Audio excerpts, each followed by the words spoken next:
বিজয় দিবসের বিজয় দিবসের জন্য বা বিজয়কে অর্জন করার জন্য তো ভারতের কোনো ক্ষতি হয়নি আসলে। যার কারণে তারা এটাকে একটা তামাশা বানানোর জন্য তামাশা বানাইছে এবং এটা নিয়ে মজা নিচ্ছে। আমরা তো বিজয়ের দিনও খুশি না।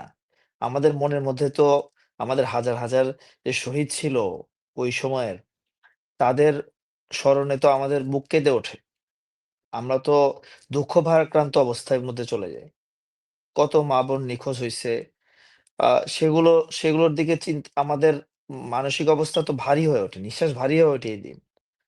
কিন্তু ওই দিনটাকেই আমাদের উপরে একটা হাসি তামাশার একটা পরিবেশ তৈরি করার জন্য ইন্ডিয়া খুব সূক্ষ্মভাবে এটাকে বিশেষ করে আ মোদী সরকার আসার পরে এটাকে একটা এজেন্সি হিসেবে নিছে। হ্যাঁ, এটা ঠিক যে ভাই যেটা বললেন আমি এখনই সার্চ দিয়েও দেখলাম যে হচ্ছে তারা এটাকে বাংলাদেশকে কখনোই ওন করেনি।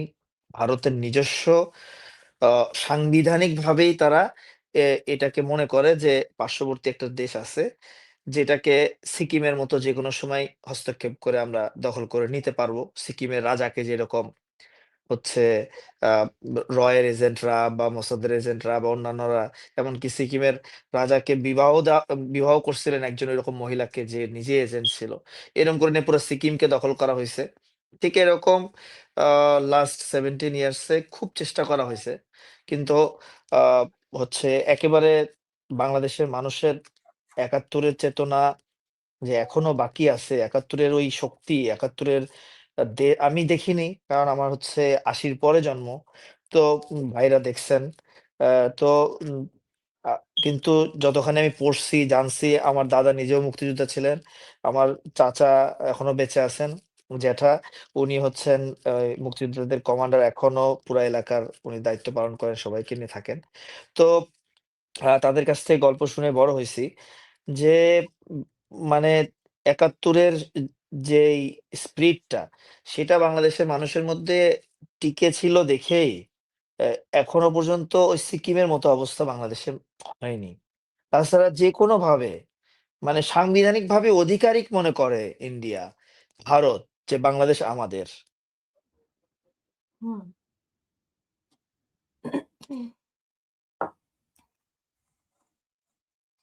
যাই যাই হোক সালাউদ্দিন আপনাকে দেখতে পাচ্ছি না আমি আবারও। ব্যারিস্টার সাহেব আশরাফ ভাই আপনি কি একটু আমরা নতুন নতুন কিছু করতে চাই, নেট পাই না। হ্যাঁ, কি নতুন করবো? কিছু করতে চাই। এত সুযোগ সুবিধা নেইটে তারপরে আপনারা নেইটে নিয়ে সমস্যায় যাচ্ছেন এখন। কি সালাউদ্দিন ভাই আপনি আছেন? হ্যাঁ, সরি ওই সরি যে মাফ তার করবেন। টেলিফোন। আপু শুনতে পাচ্ছেন? হ্যাঁ, হ্যাঁ শুনতে পাচ্ছি। হ্যালো, যেটা বলছিলেন যে ভারতের কথা শোনা বলছিলেন। যাচ্ছে? শুনতে পাচ্ছি। শুনতে পাচ্ছেন কি? উনি শুনতে পাচ্ছে না। আচ্ছা আশরাফ ভাই আপনার কাছে শুনে যে এই যে যেটা আমি না সালাউদ্দিন আসছে। ইন্টারনেটের সমস্যাগুলো আসলে কন্টিনিউ করা খুব মুশকিল আমি তো হয়ে যায়। গ্রামে আপু। গ্রামে ও এই যে আচ্ছা সোনাতলার হ্যাঁ, আপনি এখানে। তো নির্বাচন উপলক্ষে আম এখানে অবশ্য আমি নির্বাচনী ক্যান্ডিডেট আমাদের ২ জন আছে। ব্যারিস্টার আশরাফ এবং গাজী সালাউদ্দিন তানভীর। আমরা দুজনকেই চাই যে সংসদ সদস্য হিসেবে যান। এই জন্য বললাম তো, বুলেট তাদেরকে খুঁজছে। আশরাফ ভাই আপনার তো মাইক বন্ধ করা। আপনি যে কথা বলছেন আমরা শুনতে পাচ্ছি না। আমি আগামীকাল ইনশাল্লাহ মনোনয়নপত্র ক্রয় করছি।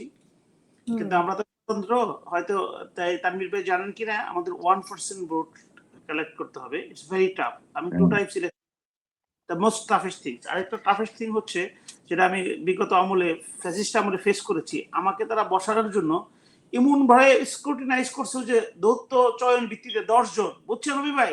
এই 10 জনকে ধরে নিয়ে আসতে তাদেরকে আবার আমার খবর দেয়নি, কিন্তু তাদেরকে ডাকছে, তাদেরকে ইন্টারভিউ নিছে, সিগনেচার মিলাইছে। মানে আল্লাহর কি রহমত, এই 10 জন আমার তো সব একদম জেনুইন সিগনেচার, এই 1%। এবং প্রত্যেকজনই আমার মানে একনিষ্ঠ কর্মী। এদের সাথে পারেনি দিকে আমারটা আপনার এলাও হয়েছিল। তো যাই হোক, ওই দৃষ্টিভঙ্গি থেকে আবার এই 4100 জন, আমার তো 4 লাখের উপরে ভোট, এটা সংগ্রহ করা একটা যুদ্ধের চেয়েও টাফ থিং। তো আমি কালকে এই মনোনয়নপত্র কিনে যাচ্ছি, যেটা আমাদের সোহেল ভাই বললেন, আপনারা তুমি মাফ করবেন, আমি আসলে ইলেকশন যে করি এবং করতেছি, আমি আসলে সৃষ্টিকর্তা জানি আমি উঠতে পারবো কিনা। আমি never depend on anyone, but আমার যে কথাগুলা, আমার যে বক্তব্যগুলা, আমি যেটা বিশ্বাস করি সেটা নিয়ে মৃত্যুবরণ করলে তো কবরে চলে যেতে। অ্যাটলিস্ট আমি আমার জনগণকে যে বলি যে আপনাদের এটা করা উচিত, আপনাদের জন্য এটা করতে চাই, হয়তো কোনো সন্তান একদিন বড় হবে এই স্বপ্ন নিয়ে। কারণ আমরা রাজনীতির ধারাবাহিকতার বাইরে যাইতে পারি না। যখন আওয়ামী লীগের মধ্যে সত্য কথা বলার চেষ্টা করছি, তখন ওই মানিক সাহেব আমার জেল কাটাইছে 2014-তে, বাংলাদেশে ঢোকার সাথে সাথে। যখনই সত্য কথা বলার চেষ্টা করছি, এলাকায় ঢুকলে পিটাও, বাড়ি ঘর পর্যন্ত ভেঙে দিছি। তো তারপরে যে কারণে আমি বাধ্য হলাম যে 7ই জানুয়ারি আমি একমাত্র পার্সন, 7ই জানুয়ারি ইলেকশন সন্ধ্যা 7:30 আমি দাঁড়িয়ে বললাম যে এই আওয়ামী লীগের সাথে আমার কোনো সম্পর্ক নেই, আমার সাথে মুক্তিযুদ্ধ, বাংলাদেশ সবসময় সম্পর্ক। রাস্তায় পরের দিন ঘুরে ঘুরে বলছি, আর নরকের জন্য নিয়ে আমি ছাড়া কেউ বলেনি শব্দটা, কিন্তু নরকের জন্য নিয়ে আমি বলছি রবি ভাই। অনেকেই ফেরাউন অনেক কিছুই বলছে, কিন্তু নরকের জন্য শেখ হাসিনাকে এটা 8ই জানুয়ারি আমি রাস্তায় ঘুরে ঘুরে বলছি, কারণ আমার একটা কর্মীকে মারছিল পাগল, সে আমার টাক মার্কায় ভোট দিব দেখে। তো এই তারিখে তো আমার টাক নাই, টাক চলে গেছে, স্বতন্ত্র কি মার্কা আমাদের তানভীর ভাই একটু কথা চলে বলুন। গেছে। আমরা একটু শুনি তানভীর সালাউদ্দিনকে। সালাউদ্দিনের সেটাই ও যেটা বলছিল যে ও আসলে গ্রামের বাড়িতে নির্বাচনী প্রচারণায় ব্যস্ত আরকি। জি। তানভীর জি, সালাউদ্দিন, আপনি জি, বলছিলেন ভারতের কথা, আর মানে আমরা ওসমান হাদির কথা শুনতে চেয়েছিলাম আপনার কাছে। জি। ভেরি টাফ এজন্য কনফারেন্স। হ্যাঁ, এজন্য দর্শক ভাই। এজন্য কখনোই আমি হচ্ছে মানে একটা ছোট্ট স্মৃতিচারণ করি। সেটা হচ্ছে মানে পারিবারিক কারণেই অ্যা আমাদের এদিকের কিছু মানে প্রথার মতো এরকম ছিল যে অনেকে বাচ্চাদেরকেই দার্জিলিং এ পড়তে পাঠাইতো। দার্জিলিং এ ইংলিশ মিডিয়াম স্কুল ছিল। তো আমারও কিছুদিন অল্প মানে ২-২.৫ বছর এরকম অল্প সময়ের একটা অভিজ্ঞতা আছে সেখানে পড়াশোনা করা। তখন আমি ছোট ছিলাম। তো তখন যখন আমাদেরকে ক্লাস টিচার বা কেউ জিজ্ঞাসা করতো কোন দেশ বা কোন প্রদেশ থেকে আসছো, তো তখন উম মানে তারা সবসময় আ স্টেট ব্যবহার করত। যে হি ইস ফ্রম বাংলাদেশ স্টেট। তারা কখনো কান্ট্রি ব্যবহার করত না। হ্যাঁ? তো আমি হচ্ছে উম উম আমি আমি সে ই মানে তখন থেকেই শিক্ষকদের বলতাম যে, "my um um um the name of my country is Bangladesh. This is not a state. This is Bangladesh. This is মানে আ ন্যাট সেটা একটা স্বতন্ত্র দেশ। এটার মধ্যে মানে অন্য কোনো স্টেট নাই। এটা শুধুমাত্র একটা দেশ।" তো তখন তারা হাসতো। অন্যান্য ছেলেরাও হাসতো এবং এটা নিয়ে খুব ক্রিটিসাইজ করত। ছোটবেলাতেই মন মানসিকতা নষ্ট করে দিত। হ্যাঁ? তো আমার খেয়াল আছে আমার এক বন্ধু ওখানে পড়ছে কিছুদিন। সে যখন বাংলাদেশে আসছে, সে প্রায় ৮-৯ বছর পড়ছে। সেখানে ও লেভেল, এ লেভেল শেষ করে আসছে। এরপরে আমেরিকায় চলে গেছে। তাকে যখন জিজ্ঞাসা করতাম আমি যে, "তোর হচ্ছে বলতো কি বলে বাংলাদেশের ব্যাপারে ওখানে কি ধারণা চলতেছে?" তো তখন এভাবে বলত যে, "আমরা যত বড় ক্লাসে" আমি তো ছোট ক্লাস পড়ছি 2-3 কিন্তু ও তো ম্যাট্রিক পর্যন্ত পড়ছে। তো একদম তাদেরকে খুব শক্তভাবে এটার উপর করা হতো যে, "দেখো পার্শ্ববর্তী যে বাংলাদেশ এটাকে কোনভাবে ছিনায় নিয়ে গেছিল পাকিস্তান। এটাকে ৭১ এ আমরা আবার ফিরায় নিয়ে আসছি। কিন্তু এটাকে আমরা স্বাধীন একটা অবস্থায় রাখছি। কিন্তু এটা আসলে ভারতের অঙ্গরাষ্ট্র।" তো স্কুল কলেজগুলোতে এভাবেই শেখানো হয়। তাদের ইতিহাসগুলোতে, পাঠ্য বইগুলোতে এভাবেই লেখা আছে। বাংলাদেশ নামে কোনো স্বতন্ত্র দেশ হিসেবে লেখাই নাই। তো সেটার বিপরীতে যারাই ভয়েস রেইজ করবে, ওসমান হাদির মতো তাদের প্রত্যেকেরই একই অবস্থা তারা করার চেষ্টা করবে। হয় তাদেরকে এভাবে গুপ্ত ঘাতকের মাধ্যমে মারবে, না হলে তাদের জীবন নাশের কোনো একটা ব্যবস্থা করবে, পঙ্গু বানায় ফেলবে, অথবা তাদেরকে বিতর্কিত ব্যক্তিতে পরিণত করবে। বিভিন্নভাবে বিতর্কিত করার জন্য চেষ্টা করবে। সেটা আর্থিকভাবে হোক, নারী কেলেঙ্কারি ভাবে হোক, অথবা অ্যা অন্য যেকোনোভাবে হোক। তো মোদি যে আজকে এটা করছে, এইটা কিন্তু শুধু যেটা ভাই বললেন, এটা কিন্তু শুধুমাত্র মোদির কথা না। এইটা পুরা ইন্ডিয়ারই কথা। আর এটা এই এস্টাবলিশমেন্টই তারা এতদিন করে আসছে। যেটা বঙ্গবন্ধু স্বীকার করেই বাংলাদেশে ঢুকছিলেন। শেখ মুজিবুর রহমান। বাংলাদেশে স্বীকার করেই সেটা হচ্ছে ইয়াতে কি বলে? আ ঢুকছিলেন উনি ইন্ডিয়া থেকে। ওই পানি পড়া খেয়েই উনি বাংলাদেশে আসছেন। খারাপ লাগবে কথাটা শুনতে। উনি ওই বক্তব্য দিয়ে তারপরে বাংলাদেশে আসছেন। যে আপনাদেরই রাষ্ট্র, আপনারা যেটা আমাকে দায়িত্ব দিচ্ছেন ওই দায়িত্ব পুরা করার জন্য আমি যাচ্ছি। এবং পরবর্তীতে যারা তাদেরকে মেরেছে বা ওই সময় যে একটা পরিস্থিতি তৈরি হয়েছিল ৭৫ সালে, ওই সময়কার বেশ কিছু আমি পুরানো দিনের বা বেশ কিছু বয়স্ক বেশ কয়েকজন আমাদের সম্মানিত ওই সময় যুদ্ধের সময় বা ৭৫-এ দায়িত্বপ্রাপ্ত ছিলেন সেনাবাহিনীর বা বিমান বাহিনী, এনাদের সাথে আমি কথা বলছি। ব্যক্তিগতভাবে বসছি। ৫ই আগস্টের পরের কথাই। তাদের সাথে কথা বলছি। সেটা সেটা শুনে বা বুঝে যেটা আমি যেটা করছি, ওই সময় যে অসন্তোষ শেখ মুজিবের প্রতি মানুষের, এটার মূল কারণই এটা ছিল যে প্রতিরক্ষা ব্যবস্থা বা পররাষ্ট্র ব্যবস্থার যেকোনো সিদ্ধান্তের ক্ষেত্রে উনি সবসময় মানে একবার হলেও ওই সময়কার ভারতীয় যে দূতাবাস ছিল বাংলাদেশে, ভারতের যে হাই কমিশন ছিল, সে তাদের সাথে একবার হলেও সেখানে মেসেজ পাঠাতেন, সেখানে আগে জানাইতেন। এরপরে সংবিধান অথবা কোনো আইন অথবা কোনো কিছু সংসদে পাশ করা, এগুলো নিয়ে পরে করতেন। এইটা নিয়ে সে অনেক সেনাবাহিনীর সদস্য এবং যারা দেশের বুদ্ধিজীবীরা যারা ছিল ওই সময়কার, তারা তার সাথে বারবার কথা বলছেন যে, "এটা কি আমাদের জন্য প্রয়োজনীয়?" তখন উনি বলতেন, "হ্যাঁ, আমাদের এস্টাবলিশমেন্টের জন্য ভারতের সাথে এই সমস্ত বিষয়ে ডিসকাশন করা প্রয়োজনীয়।" তো দেখা এই এই কথাটা সরাসরি শেখ মুজিবের মুখে শুনছে এরকম ব্যক্তি আমাকে এই কথা বলছে। আমি উনাকে ৩ বার জিজ্ঞাসা করছি। আমি নামটা বলতেছি না। সেনাবাহিনীর যে সাবেক অবসরপ্রাপ্ত কর্মকর্তা। তো উনি বলছে এইভাবে আমাদেরকে বলা হতো। তো এইটা হয়তো আমরা কেউ হজম করতাম। আর বাংলাদেশ পন্থা যারা বাংলাদেশ পন্থার যারা রাজনীতি করে তারা তো এটা কখনো হজম করতে পারেনি। কারণ তারা তো ৭১-এ বাংলাদেশে ইন্ডিয়া কি লুটপাট করছে এটা দেখছে। বাংলাদেশ থেকে কত বিলিয়ন ডলারের তারা বিভিন্ন সরঞ্জাম এবং সবকিছু নিয়ে গেছে সেটা তো তারা দেখছে। সুতরাং তারা তো এটাকে মেনে নিতে পারবে না। তো এইজন্য তাকে হত্যা করা হয়েছে। আজকে হচ্ছে ওসমান হাদিকে যে এই ধরনের টার্গেট কিলিং এর মধ্যে করা হইছে, এটার ক্ষেত্রে সুবিধা করে দেওয়ার জন্য আমি আগের কথা শেষ, ইন্ডিয়ার কথা শেষ। আমি ইন্ডিয়ার ব্যাপারে কিছু বলতে চাই না। সে এ এ মানে একজন আপনার এখানে কমেন্টস করছে যে, "ইন্ডিয়া মোদি টুইট করছে দেখে আজকে নাকি সবার গলার ভয়েস কমে গেছে।" আমি ওই হুম। ভাইকে একটু উল্লেখ করে বলতে চাই যিনি এই কমেন্টসটা লিখছে। রবি ভাইয়ের বক্তব্যের সময় সে এই কথা লিখছে। আমি বলছি যদি এটাই হয় তাহলে এই ঠান্ডা মাথার বক্তব্য প্রদানকারী রবি ভাইয়ের সামনে এসে এই কথাটা বলো তুমি। না হলে আমার সামনে এসে বলো তুমি ভাই।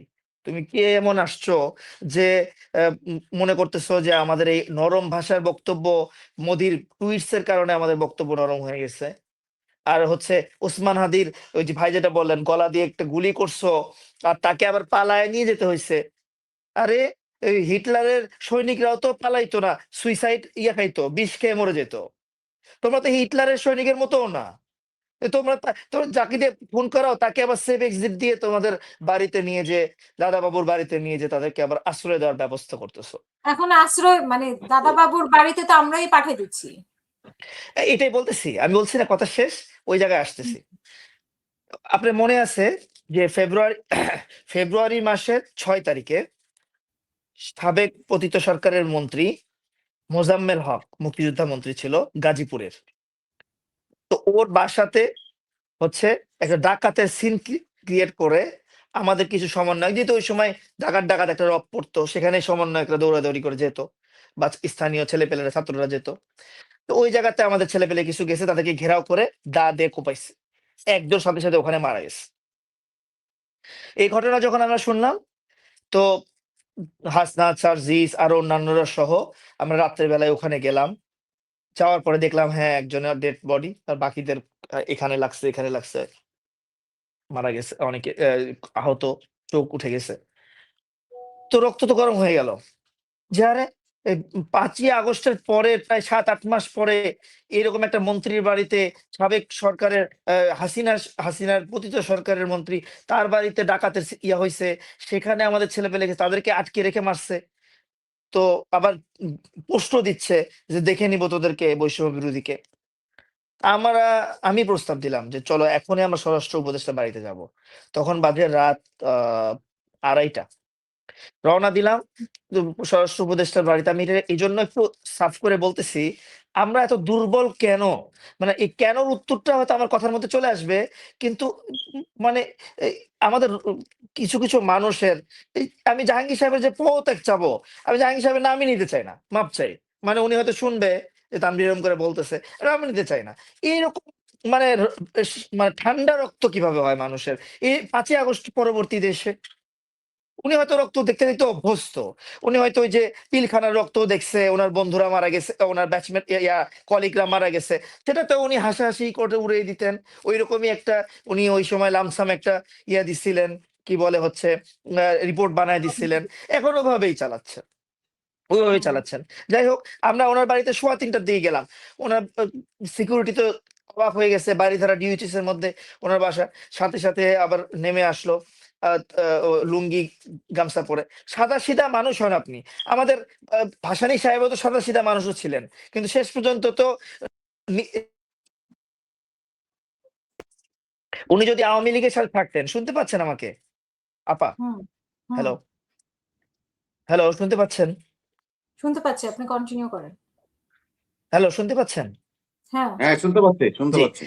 উনি যদি আওয়ামী লীগের সাথে থাকতেন, এই শেখ মুজিবুর রহমানের সাথে থাকতেন, তাহলে হয়তো পারতো এরকম যে শেখ মুজিবুর রহমান প্রধানমন্ত্রী, উনি রাষ্ট্রপতি। কিন্তু এরকম হয়নি। এরকম হয়নি। উনি ওনার শেষ দিনটা পর্যন্ত ওনার সাদাসিধা জীবন কাটায় গেছেন। এখন আমাদের স্বরাষ্ট্রমন্ত্রী জীবন লিড করতে চায় ভাসানীর মতো। আর হচ্ছে ওনার মধ্যে হচ্ছে ওই সময়কার রাজাকার আর হচ্ছে আলবদররা, যারা হচ্ছে দেশকে পাকিস্তান হাতে ধরে দিয়ে দিছে, নিজের ভাইকে, মুক্তিযোদ্ধা ভাইকে ধরায় দিছে। এইরকম যদি উনি স্বরাষ্ট্রমন্ত্রী হয়, তাহলে তো হবে না। উনাকে আমরা বললাম এক্ষুনি ধরতে হবে। কাদেরকে ধরতে হবে? গাজীপুরের সব ছাত্রলীগ ধরতে হবে, বাংলাদেশ সব ছাত্রলীগ ধরতে হবে। উনি র‍্যাবকে কল দেয়। দেখেন, রাত 9টার উনি তো দিকে হামলা জানেন হয়েছে এগুলো আরেস্ট মোজাম্মেলের করছে, বাড়িতে, এগুলো কিন্তু আরেস্ট করছে। দেশের স্বরাষ্ট্রমন্ত্রী 3:30টায় জানে না। হুম। রাত 3:30 বাজে উনি জানে না। এই হলো অবস্থা। এরপরে উনি বললো 11টার দিকে আমি মিটিং ডাকতেছি আর সবাইকে অ্যালার্ট করে দিচ্ছি। 11টার দিকে মিটিং ডাকলো। 11টার দিকে মিটিং এ হচ্ছে হাসনা, সার্জিস আর আমি গেলাম। 3 জন প্রতিনিধি হিসেবে গেলাম। সেখানে যাওয়ার পরে সেখানে বাংলাদেশের সব ধরনের টপ ইন্টেলিজেন্সির হেডরা ছিলেন। সেনাবাহিনী প্রধানের পক্ষ থেকে পিএসও মহোদয় ছিলেন, আইজিপি মহোদয়, সবাই। তারপরে 3-4 জন উপদেষ্টা ছিল, আজিজুর রহমান সাহেব, উনি আরো কয়েকজন ছিল, স্বরাষ্ট্র উপদেষ্টা সহ। সবাই বলতেছে হ্যাঁ ঠিক আছে, আর্মিকে ম্যাজিস্ট্রেসি পাওয়ার দেওয়া হয়েছে, আর্মিকে সুযোগ দেওয়া হয়েছে, কিছুদিন আমরা দেখি, হ্যাঁ এরকম কিছু বিচ্ছিন্ন ঘটনা ঘটবে। যখনই জাহাঙ্গীর সাহেব এই কথা উচ্চারণ করছে বিচ্ছিন্ন ঘটনা, আমি চুপ ছিলাম। প্রায় 40 মিনিট মিটিং হয়ে গেছে, আমি কিচ্ছু বলিনি। হাসনাত তার গরম বক্তব্য দিছে, সার্জিস তার সুন্দর ভাষায় বক্তব্য দিছে, ওরা বিতর্কিত ছিল। আমি চুপ শুনতেছি। যখন উনি বলছে বিচ্ছিন্ন ঘটনা, আমি সাথে সাথে বলছি যে আমি আসলে কোনো বক্তব্য দিতে চাইছিলাম না, প্রতিনিধি হিসেবে আসছি মাত্র, কিন্তু এখন মনে হয় আমি চুপ থাকতে পারতেছি না, আমার কিছু কথা বলতে হবে। তো অনেকেই চিনতো, অনেকেই চিনতো না। তো বলতেছে ঠিক আছে বলেন। তখন আমি বললাম যে দেখেন, অপারেশন ক্লিন হার্ট একটা হয়েছিল রবি ভাইদের সময়, 2001 থেকে 6 যে বিএনপি সময় ছিল, তখন অপারেশন ক্লিন হার্ট হয়েছিল। সংক্ষেপ করবেন তানভীর। হুম। তো ওটা রাজনৈতিক সরকার করছে, রাজনৈতিক সরকারের সময়। 5ই আগস্টের পরে কেন অপারেশন ক্লিন হার্ট হলো না? কেন অপারেশন ক্লিন বিএল হলো না? কেন অপারেশন ক্লিন ছাত্রলীগ হলো না? তখন সবাই বলতেছে হচ্ছে তো, এভাবে বলে। ওই দিনের ঘটনা, মারা গেছে 7 মাস পরে মারা গেছে, ওই দিনের কথা বলতেছে যে হচ্ছে তো। আমি বললাম কি হচ্ছে? বলে আমরা ধরছি। কত হাজার ধরছেন? আইজিপি সাহেবকে জিজ্ঞাসা করছি। আইজিপি সাহেব বলতেছে লিস্ট আছে, জানাবো। তাহলে আপনি আজকের মিটিং এ আসছেন, লিস্ট কেন আনেননি? আপনি জানেন যে নিরাপত্তা বিষয়ক মিটিং হচ্ছে, নিরাপত্তা বিষয়ক মিটিং আপনি আনতে হবে লিস্ট, যে কতজন আওয়ামী লীগের চরকে ধরছেন, কতজন সন্ত্রাসীকে ধরছেন। লিস্ট আনেনি। তো সবাই বলতেছে কি চান? আমি বলতেছি এই শয়তানদেরকে ধরতে চাই। এই সব সমস্ত শয়তানদেরকে আমরা জেলে শিখায় রেখে বিচারের আওতায় এনে বিচার করতে চাই। তো তখন র্যাবের ডিজি বলতেছেন তাহলে তো স্যার এরকম একটা অপারেশন হওয়া উচিত। তা আমি বললাম হ্যাঁ হওয়া উচিত। জাহাঙ্গীর সাহেব বলে এটা হচ্ছে আমাদের উপদেষ্টা প্যানেলের মিটিং এ করতে হবে। মিটিং তো হচ্ছে বৃহস্পতিবার, তাহলে বৃহস্পতিবার পর্যন্ত আমরা হোল্ড করি। আমি বললাম বৃহস্পতিবার পর্যন্ত হোল্ড করবেন, আরো 10 জন মারা যাবে, আপনি কেন হোল্ড করবেন? আপনি এখনই প্রধান উপদেষ্টা মহোদয়কে কল দেন। সবাই আমার দিকে তাকায় আছে, হুজুর বলতেছে কি? জি, আমাদের একটু সংক্ষেপ করতে আমরা হবে। তো আমি আপনার কথা সারাদিন শুনতে পাচ্ছি না হাসিনা আপা। আহ, একটু সংক্ষেপ আহ, করতে হবে। শেষ হ্যাঁ আমি আপনাকে শেষ করে দিচ্ছি, জাস্ট আমি একটু শেষ করে দিচ্ছি, এই কথা বলে শেষ করে দেবো। সেটা হচ্ছে যে এরপরে আ সবাই বলছে তাহলে কি করা যায়? আর আমার একটু ইয়ে হয়ে গেছে। তাই আমি বললাম, "দেখেন আমি হুজুর না। আমি চুয়েটে পড়াশোনা করছি। চিটাগাং ইঞ্জিনিয়ারিং ইউনিভার্সিটিতে পড়াশোনা করছি। আমরা ইঞ্জিনিয়ারিং বুঝি। আপনাদের আমলাতান্ত্রিক ইঞ্জিনিয়ারিং ও বুঝি। এখন পলিটিক্স পড়তেছি, পলিটিক্যাল ইঞ্জিনিয়ারিং ও বুঝি। আবার সিভিল ইঞ্জিনিয়ারিং এর পড়াশোনাও আছে। তা আমরা যদি ইঞ্জিনিয়ারিং বুঝি এটা বলেন না। তো কি করতে হবে? বলে এখনই অপারেশন করেন, কি বলে ঘোষণা করেন। তাহলে তো এটা তো প্রধান উপদেষ্টা মহোদয়কে একবার হলেও বলতে হবে। So easy. আপনি ফোন করেন প্রধান উপদেষ্টা মহোদয়কে। তো তখন পিএসও আর অনেকে বলল যে, "স্যার তাই মনে হয় করলে ভালো হয়।" ওই মিটিং এ প্রধান উপদেষ্টাকে কল দিল। প্রধান উপদেষ্টা মহোদয় যখন শুনলেন যে হ্যাঁ, এরকম একটা এ যে মানে অপারেশন চাচ্ছে ছাত্র প্রতিনিধিরা অথবা অন্যান্য অফিসাররা। উনি বললেন, "খুবই ভালো। এটা নামকরণ করো।" তা উনি ফোনে কথা অবস্থায় আমি ভাই বললাম যে, "স্যার প্রধান উপদেষ্টা মহোদয়কে এটা বলেন যে এটার নাম আমরা অপারেশন ডেভিল হান্ট রাখতে চাই। শয়তান ধরব, শয়তান ধরব।" অপারেশন ডেভিল হান্ট ওই প্রধান উপদেষ্টা মহোদয়ের নাম শুনেই খুশি হয়ে গেলেন। বলে, "এখনই করো।" আমরা প্রধান উপদেষ্টা ডক্টর মোহাম্মদ ইউনূস সাহেবকে অনেক কিছু থেকে গায়েবে রাখি। এই যখন বিএনপির প্রতিনিধিরা যায়, জামাতের প্রতিনিধিরা যায় বা এনসিপির প্রতিনিধিরা যায়, ওই ১-২ ঘন্টা একটু ১ মাসে ১-২ বার দেখা সাক্ষাৎ করে। ওই ১-২ দিনের মিটিং এ দেশ চলতেছে জানেন? আমার খারাপ লাগতেছে কথা বলতে। না কোনো পুলিশ বাহিনী এগুলো নিয়ে মাথা ঘামায়, না সেনাবাহিনী মাথা ঘামায়, না মাথা ঘামায়। তাছাড়া এই ধরনের কোনো ঘটনাই ঘটার কথা না। এত দুর্বলতার সাথে চলে। এরপরে সাথে, সাথে ওইদিন অপারেশন ডেভিল্যান্ড হইছে। তার ৩ দিনের মধ্যে ১১,০০০ আওয়ামী লীগের এই সমস্ত সন্ত্রাসীদেরকে ধরা হইছে। হইছে না? কিন্তু ওই ১১,০০০ এর মধ্যে এখন বেশিরভাগ ছাড়া পেয়ে গেছে। আইনমন্ত্রীকে বারবার বলা হয়েছে কেন ছাড়া পাচ্ছে? যদি কালকের পত্রিকায় আসছে, আমার দেশ পত্রিকা হিসাব দিছে ৫৪,০০০ কে ধরছে, এর মধ্যে ৩ ভাগের ২ ভাগ ছাড়া পেয়ে গেছে। মাত্র ১ ভাগ আছে। তার মানে ৪০,০০০ ছাড়া পেয়ে গেছে। এই ৪০,০০০ তানভীরকে ধরবে না? এই ৪০,০০০ হাসনাতের উপর রাগ করে থাকবে না? এই ৪০,০০০ রবি ভাইদের মতো ব্যক্তি যারা ভারত বিরোধী কথাবার্তা বলে, আশরাফ ভাইদের মতো ব্যক্তি ভারত বিরোধী কথাবার্তা বলে, তাদেরকে ধরবে না? তাদের উপর ক্ষোভ নেই? এদেরকে তো হাসিনা বলা লাগবে না। এদেরকে ওই জয় বলা লাগবে না। ওবায়দুল কাদের আদেশ দেওয়া লাগবে না। এদের নিজের ক্ষোভ থেকেই বাংলাদেশের সবচেয়ে বা পৃথিবীর মধ্যে সবচেয়ে জঘন্যতম রাজনীতিক মক সৃষ্টিকারী এবং জঘন্যতম রাজনীতিক সন্ত্রাসী গোষ্ঠী হচ্ছে আওয়ামী লীগ। এরা এরা বাংলাদেশে এটা প্রতিষ্ঠিত করছে। তাদেরকে আপনি ছেড়ে দিচ্ছেন।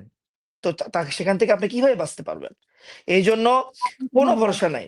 আমার হুম। মানে এই মুহূর্তে যদি এরকম হতো, প্রধান উপদেষ্টা শুধুমাত্র সাধারণ জনগণ বা এই যে টক শো গুলো যে হয়, এই টক শো